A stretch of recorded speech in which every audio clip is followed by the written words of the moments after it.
जिसमें कि दोस्त मेरे बोला जा रहा है कि निम्नलिखित समीकरणों को हल कीजिए। और इसका पहला क्वेश्चन है 10p बराबर का 100। अगर हम पिछला क्वेश्चन की बात करें तो दोस्त मेरे इसमें आपको चरण में लिखना था, लेकिन इस क्वेश्चन में ऐसा कहीं भी जिक्र नहीं है कि इसमें आपको चरण दर्शाना है। तो दोस्त मेरे इस क्वेश्चन को हम डायरेक्ट सॉल्व करेंगे, और हमारा डायरेक्ट सॉल्व करने का जो तरीका है वो थोड़ा पिछला तरीका से अलग है। दोस्त मेरे जब भी दो संख्या गुना में रहे और इसको बराबर के इधर साइड भेजते हैं तो दोस्त मेरे वो भाग में हो जाता है, यानी कि p बराबर 100 और बटा में 10। ठीक है। और जब काट कूट करेंगे तो दोस्त मेरे प्राप्त होगा 10, यानी कि p बराबर 10। और दोस्त मेरे यही होगा इसका राइट आंसर। और इस क्वेश्चन की बात करें तो दोस्त मेरे यहाँ पर ये संख्या प्लस में है, और जब बराबर के उधर जाएगा तो दोस्त मेरे माइनस में हो जाएगा, यानी कि 100 और माइनस का 10। और जब इसको घटाएंगे तो प्राप्त होगा 90। और यहाँ पर दोस्त मेरे ये दोनों गुना में है, तो बराबर के इधर भेजेंगे तो दोस्त मेरे भाग में, यानी कि 90 और बटा में 10। और जब काट कूट करेंगे तो प्राप्त होगा 9। इसलिए p बराबर दोस्त मेरे 9। और दोस्त मेरे यही होगा इसका राइट आंसर। इसके बाद ये हमारा सी नंबर क्वेश्चन। अगर इसके बटा में बात करें तो कुछ होना था 1, और दोस्त मेरे यहाँ पर कैचिया गुना करेंगे, यानी कि तिरछा गुना। अगर हम p का गुना 1 के साथ करते हैं तो p प्राप्त होता है, और 4 का गुना 5 के साथ करते हैं तो दोस्त मेरे 20 प्राप्त होता है। और दोस्त मेरे यही होगा इसका राइट आंसर।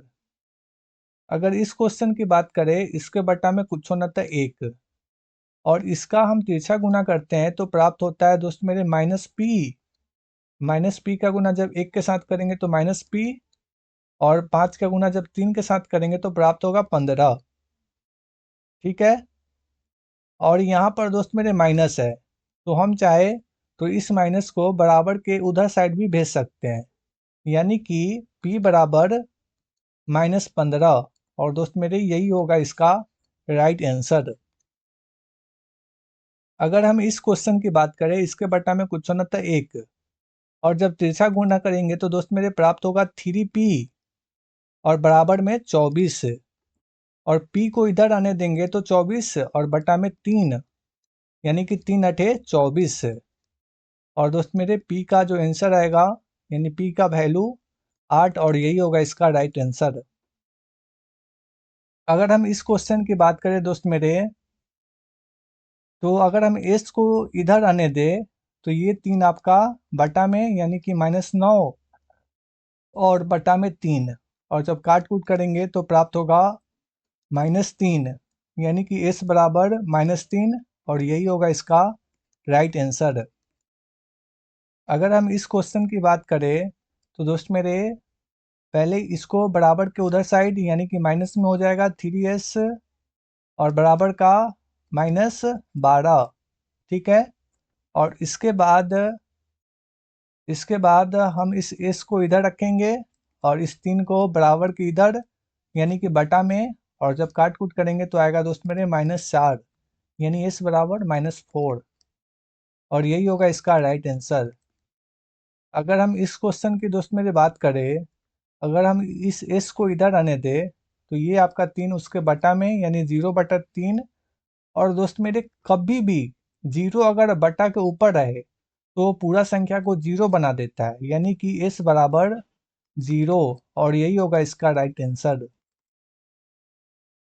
अगर हम इस क्वेश्चन की दोस्त मेरे बात करें, इसके बटा में कुछ होना था 1। ये क्वेश्चन हम कर चुके हैं ना, यानी आई नंबर क्वेश्चन। ठीक है। जब इसको दोस्त मेरे अगर हम q को इधर आने दे तो ये 2 आपका बटा में, यानी 6/2, और काट कूट करेंगे तो 3, यानी कि q बराबर 3। और यही होगा इसका राइट आंसर। अगर हम इस क्वेश्चन की बात करें दोस्त मेरे, तो इसको बराबर के इधर भेजेंगे तो +6, और q को इधर आने दे और इसको बराबर के इधर भेजेंगे तो 6/2, और काट कूट करेंगे तो 3, यानी q बराबर 3। और यही होगा इसका राइट आंसर। अगर हम इस क्वेश्चन की बात करें, अगर इसको इधर आने दें और इसको बराबर के इधर भेजेंगे तो प्राप्त होगा -6 और q बराबर -6 और बटा में 2 और काट कूट करेंगे तो दोस्त मेरे -3, इसलिए q बराबर -3 और यही होगा इसका राइट आंसर। अगर हम इस क्वेश्चन की बात करें तो सबसे पहले बराबर के उधर साइड यानी कि 12 माइनस 6 और जब घटाएंगे तो प्राप्त होगा दोस्त मेरे 6 और जब q को इधर आने देंगे और इसको इधर भेजेंगे तो 6/2 और काट कूट करेंगे तो 3, यानी कि q बराबर 3 और यही होगा इसका राइट आंसर। इस तरीके से ये क्वेश्चन भी आपका खत्म हो चुका है।